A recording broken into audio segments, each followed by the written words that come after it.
jingle bells swing and jingle bells ring, snowing and blowing up bushels of fun.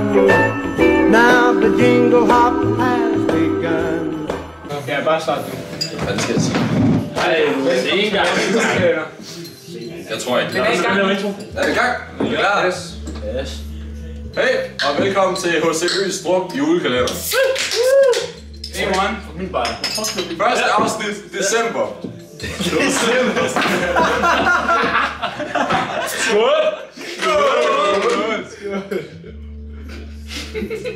Fordi det er jo december. Første afsnit december. Ja, det er ikke. Nu er det bare, jeg glæder dig til afsnit 2 snart. Nå, vi skal lave mad. Hvorfor laver vi Bro is cooking. Han bliver bollet. Jesus Christ. Folk, jeg bliver taget på. Vi er stadig ædru. Det skal jeg. Hvornår? Jeg tænker, vi cutter nu, ikke? Eller? Nej. En kører, det var. Her afslutter en kører. Okay. Ja, vi skal redigere det. Vi redigerer det jo, så de fejl. Bare 12 timer straight. Jeg er sulten. Det her bliver Nej, okay. straight. Det her, det er smør. smør på en pande. Kan du det? I december. Er det faktisk? Er det det? Eller hvad har du gjort ved den? Første episode. Det er smør på panden. Smør på panden, altså. Vi skal nok med størrelsen, der skal vi ikke. Episode 1. Bro, master toucher det der beat. Det får mig til at føle Master mig. gaming, det der. Episode 1. Bøffen. Episode 2. Hey, jeg skal have min møde. Episode 3. Sexkøkken. Nej, vi introducerer ikke sexkøkken endnu. Episode Se, hvem der er med. skal højst også. Du fucker af med min søster. Vent dig om. Hvor kan vi komme op? Episode 5, hvor bror Sørens søster. Men okay, vi skal være enige om, at når vi skal opad, ikke, så starter vi udenfor. For hvis vi går derind, så kan vi bare alle sammen mødes deroppe og sige high five. Nej, for jeg har nøglen til topterrassen. Men så klatrer jeg op på udersiden. Har du større billeder end der? Det er sådan. Man kunne sådan bruge... Hvad nu hvis vi tager en lille... At den her så putter papir under? Og så bare siger jeg. Hvad for det lyd? Hvad for noget? Ja, det, altså, prøv at se. Sådan der, og så bare. Det kommer meget ud. Det er faktisk meget fedt. Hvad ser på? Hvad har du gang i? Hvor er håndklædet? Det vigtigste Det er shit. Bagpapir med er Vil du vide, hvor håndklædet er? Det er luften. hvor er bagpapir? Bagpapir hernede. Oppa. Så er det her. Yes. Og så også den der. Episode 2. Skal så spise. Hvilken en af de her mine nu? Jeg tror, efter noget tid, så tror jeg alt igennem nu. Jeg tager den her. Ja. Så det er ligesom bare blandt selv med. Og så tag et godt udendørsshot her. Hold kæft. Jeg kan ikke se, hvad der er på kameraet. Det er som om han ved, hvad han laver, jo. Ja. Det er Faktisk lige bare. Jeg er jo styr på det. Det er ligesom Christine-dagen her. Det kan vi ikke sige. Det kan vi ikke nævne. Kasper Waffle TV. Når du laver en god hakkebøf, så tager du en masser af kød, og så laver du en bolle. Meget dygtig lidt hernede i. Så skal du lige have hemmelig sauce, Nå, okay. og så skal det ældes ind i. Så har vi... Skal jeg bare lidt øller på? Er den ikke lidt hvid? Hvorfor er der sådan en mærkelig hul i den? Jo, nogen der chopper noget salat. Så kommer den faktisk. Hvor er vi skal lige choppe noget salat? Du må gerne sige en tomat. Hvad? Må jeg sige en tomat? Må jeg gerne choppe noget salat her? Vi siger den her. Og den er blå faktisk. Jeg skal bruge en kniv. Så er det salat, altså. Er der specielle skærbræt til specielle ting, eller er det bare tag? Det er tag hvad du vil. Jeg elsker med den her. Okay, vent lige. Asbjørn, er det din øl, det der? Har du kniv? Så Dernede, den her skuffe.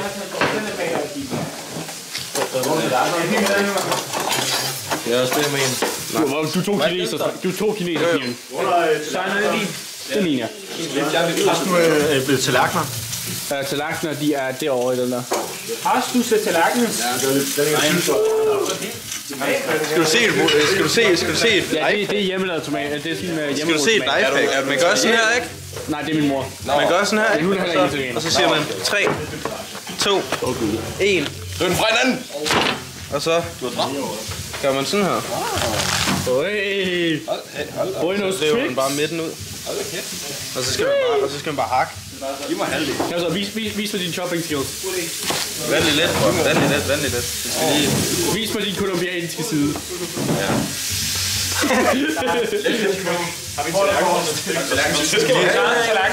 Vil vi skære det før? Vil vi skære det før vi... Hvad sker der nu? Jeg bliver rigtig meget taget i røven her. Alt fra Mac, det skal jo Det er også dejligt. Kan du se, hvad du pakker? Vi skulle da ikke have skiver, vi vil have rigtig mækker her. Åh ja. Så du skal også lige tabe lidt på jorden og sådan. afvikle slet. Spyt på det. Peter, hvor de der to penge. Så læg kameraet under, så krydser vi over. Læg det under, så. Nej, det kan vi ikke. Det er vise det kamera, det kan jeg ikke gøre. Så lav cinematic shot her på kniven.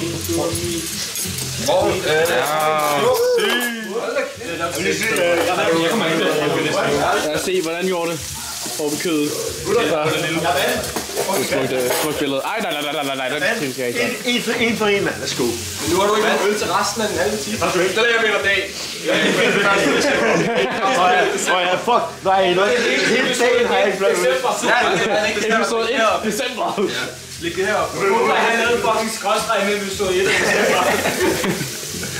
Ja, Hey, du der skal skrive ikke undertekster der, det gav det var fucking vildt. ja. Ja, kan du godt bruge det der TikTok undertekster der, som var sådan autocorrector, men det var lort. Hvis du var som en, du var min. Jeg ser ikke, hvad Bedste ven, stærker og en sten. det er også fordi, du ved, at det er smart, det smager. Det der kan det være sukker. Nej, lad være. Smag. Det der lige. Jeg tror ikke. Ja, det. Nej, det skal vi ikke have. Det er god for. Både på Konceptet ved det her, det er det hele filmen på en dag. vi drikker. 12 timer. Ja, vi drikker 24 øl. Så en hver halve time. Og så hver anden, eller hver time, der er vi også en speciel øl. Og så har vi nogle udfordringer. Første er simpelthen at lave mad. Det er lidt uansvarligt at gøre, når man er helt fuld. Så det gør vi til at starte med. Ellers er det sådan at lave shots og sådan noget sjovt med ting. Og jeg stjæler majskæld. Glæder jeg til det. Og klatre højt op og sådan noget lort. Den har været bedre. Det er min bademarker, det her. Den har været sjovt. Det bliver rimelig dark i det, bror. Det ved jeg ikke, hvor vi skal kamera. Og den pege første den. Hvis du har badekar, og toaster, og har stikkontakt også. Hvad er det mere rigtigt? Ja, du tager bad med din toaster. Husk, at du skal være plukket ind for den ekstra renhed. Det er undersektionen, det er live i bare ekspertbrød. Du bliver så ren, at du går hvid til sort. Ja, du får alle vil kommer til at være så chokeret. Du får alle dagen. Du kan blive Ashton på under 3. Disney Lifehack is shocking. Hvad har vi på listen? Hvad er det? Det skal vi gemme, ja. Hvor min gemme, ja. Hvor vi til?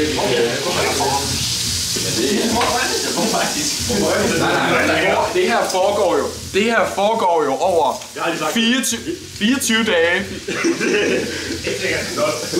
Første afsnit december. Og vi skifter ikke tøj, fordi du har tekster.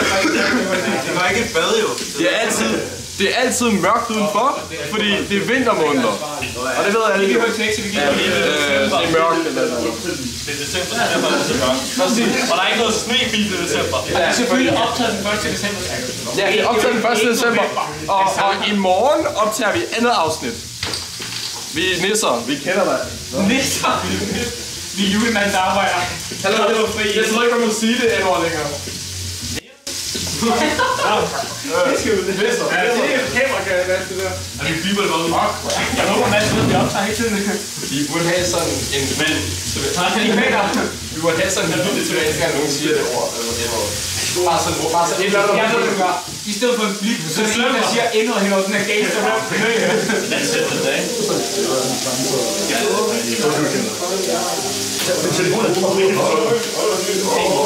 tæt på røven. Så har jeg lavet. Hvorfor er det så forskelligt? Fordi Jeg diskriminerer. Pakken med 2 større. Jeg diskriminerer. Jeg havde 16 møbler, man har et koldt brød. Jeg havde 14 møbler, man har et koldt brød. Hvad? Og de små har sikkert en virkelig god person. Nå, så skal vi lære det, så bliver jeg brugt. Ashman. Jeg har telefon, der er sådan en baby, der sådan skal bruge. Hvad laver man det her? Ja, lige. Ja, det kan vi ikke smage. Det sagde jeg også på resten. Nå, jeg har ikke lige håbet på det. Du skal hente mig bagefter, faktisk. Kasper, hvad er det? Svær. Det ligner ikke det selv. Hvad? Svær. Sag mig den champagne. Hvor er telefonen? Nej. Det er smager. Det er selvbær. Det er også iceberg. Det er selv iceberg. Du vil give den sådan en lille... Jeg så den lige før, der er lige der. Det er bare kommet. Ja, det er æbleskiver. Jeg synes altså, det her december, det er ret flot lavet. Det synes jeg ikke.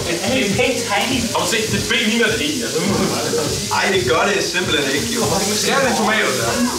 det er jo B. Ved du hvad? Fuck dig. Men I kan hente af hun grindet på, det er chokolade.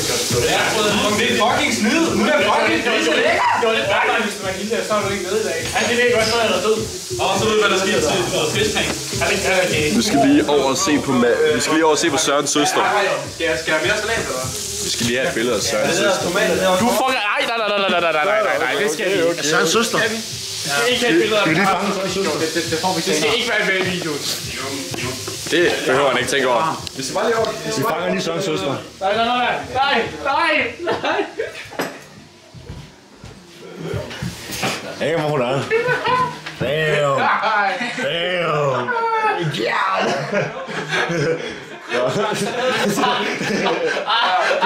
Søren, du lavede som ingenting. Sørens søster er ret fræk. Men nu er det for sent. Nu vil Asbjørn jo rigtig gerne også at reagere, så han kan så ringe til derhjemme. Stop. Det er ikke særlig kørende. Det er måske lidt. Det er sexværelset. Det her er pornolys. Ja, se. Hold da kæft. Det her, du kan bolle, men vi kan drenge, så det er nakke. Når det bliver den 17. december, så kommer der til at ske sjove ting der. Hey. Vi kan vise med gusten der. Okay, 21. december, ikke? Det er den længste dag på året. Nej, korteste dag på året, okay? Ja, så natten er længst. Get freaky, man. Ja, det er stækværelset. Ja, let's get freaky. Damn. Hvad så er det? Vi siger altså hans uge her. Nej, I skal ikke tage min uge, håber jeg. Jeg er sikker på den. Vi nakker dem.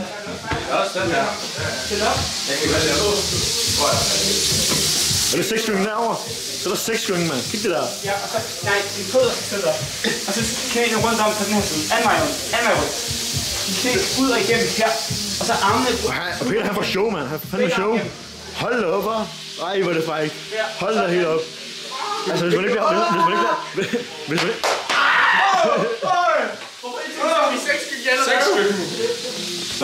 Det der simple season of country. Det vi laver i det her mad, det var bøffer, tacos med brød rundt om, sandwich, og så er der ost på, salat, øl, så er der dagens spørgsmål. Er hotdog en taco eller en sandwich? Det er en suppe. Nej, okay, her kommer der et spørgsmål. Jeg kan ikke er det en sovs? Det er en smoothie. Det er en sovs! Ja, det er en smoothie. Det er en sovs! Er det ikke en smoothie? Er det ikke en smoothie? Det er jo en frugt op. Ja, og så er det der ned, og så... Der er der lidt, og så er der sukker i. Nej, nu skal vi tilbage. Tomat er ikke en frugt. Jo. Tomat er ikke en frugt, det er en grøntsag. Det er flerårsgivet, så jo, det er en frugt. Det er en grøntsag. Jeg har ikke noget at sige, det er grøntsag. Det er ikke grøntsag. Det er uden grøntsag. Jeg skal jo snakke med kameraet. I skal ikke tage af ham. Han er psykisk syg. Ja, vi går over det. Der er vand, der er salt, der er kød, der er grøntsager, der er det hele. Jeg har ikke lyst til at spise den suppe. Den spiser heller ikke så meget suppe. Jeg spiser med suppe. Ja, det var... Altså... Fuck, wait, så har han skiftet lækker du så. Okay, så når du har en ske, drikker du så, eller spiser du så? Er du sikker? Sådan en suppe, du. Jo, men drikker du det er ham sådan. Nej, fordi det er enige om, at du spiser på en suppe, så spiser du også en smoothie, og smoothie kan jeg godt komme af. Gider du at være nøgen på kameraet i første episode? Fuck, hvor er det første episode? Ja, vi har ikke nødt på det hele. Nogen har bestilt. Ej, det er Det er så min. Sådan er min. Skål, Søren. Kom her. Jeg er færdig med det. Der lige en masse store brød og stillet det.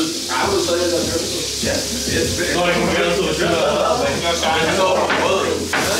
Ja, jeg skal tage det. Der er stået på brød. Det er ovnen. Det får du i ovnen. 22 der. Mogol. Ja, der er på den. Der er brødrester. Ja, der er brødrester. Okay. 25. Hvis ikke jeg får en skyld, så er den tror jeg kommer til at gøre det en gang. det er sandt. Jeg er med 11 om morgenen. Hvad stod vi? Vi stod på 250. Nå, Også toastparty. det var dagens første øl. Episode 1. December. Første øl. Skål, drengene og kvinder. Og alt, hvad der er imellem.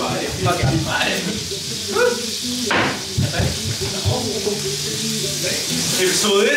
December. Wow!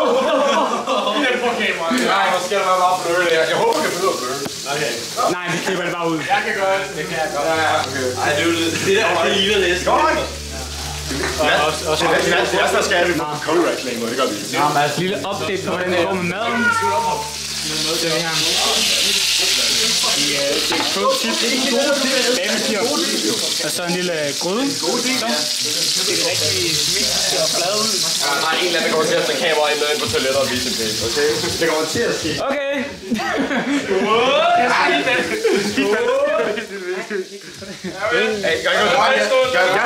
Der kan man gå i stykker, så mig der får fucking lort.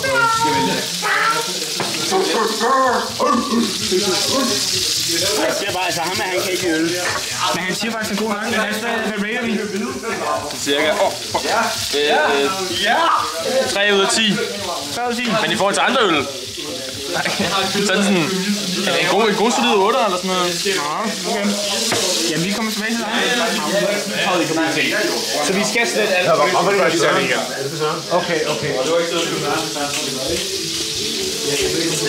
Ja, vi havde det er december.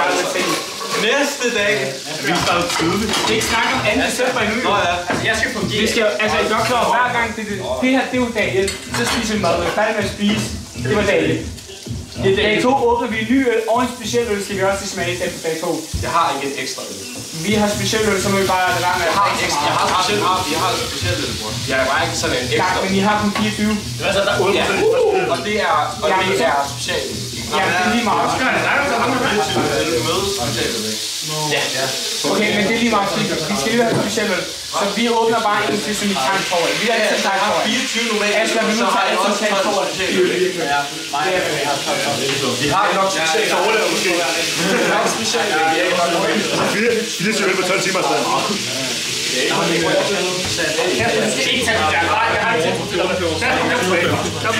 Kom tilbage. Du skal ikke sige noget.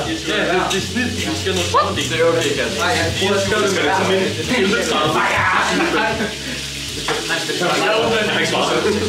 Så må jeg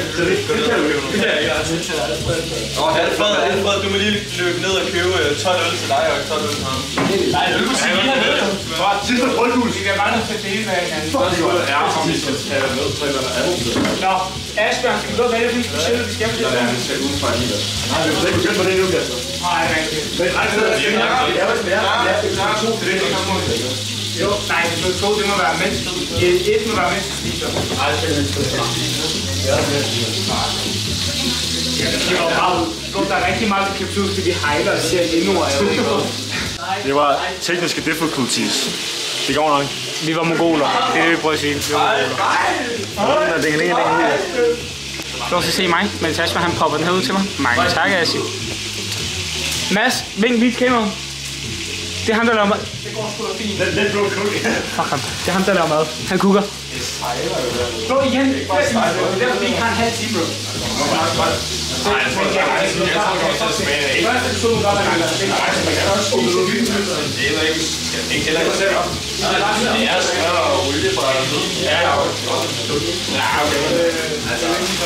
Jeg tror bare, der er masse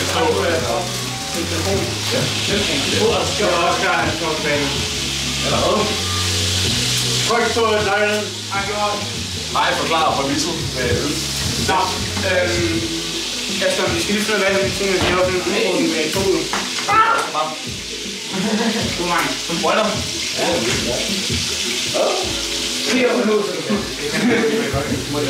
Don't knock him monkey out. Så kan vi gemme nogle af de sjoveste væk. Ja, skal have noget af det sjoveste. Så vi sætter et træk og stille dig til at ud. Ja, altså der er mange rejskilser, så det er ikke muligt. Det er åbent. Jeg har åbnet. In the beginning. Og Mads, vi har ikke wax-skift, så skal vi finde på noget nyt. Ja, kan du ikke bare sådan... Nej, men jeg tænkte så, kan du ikke bare sådan slippe en jordkage? Ja, altså... Svært. Skal vi ikke... Søren, har du ikke en gas, når vi står, hvor vi smider en jordkage i? In the beginning, there was two. Mads, han har en pointe her. Har I tænkt over, at alle sine kinesiske restauranter hedder hvad med rimer? Du er hjemme hos mig, så er der en, der hedder Ring Mange Restaurant. Og vi fandt det her, hvad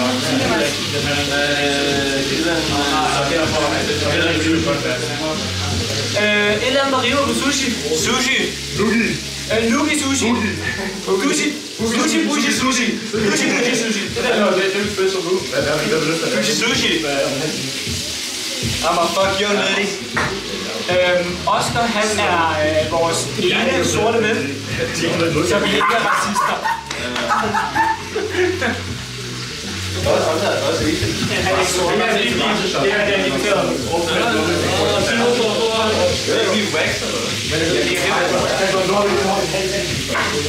Så er du løbet ned til det.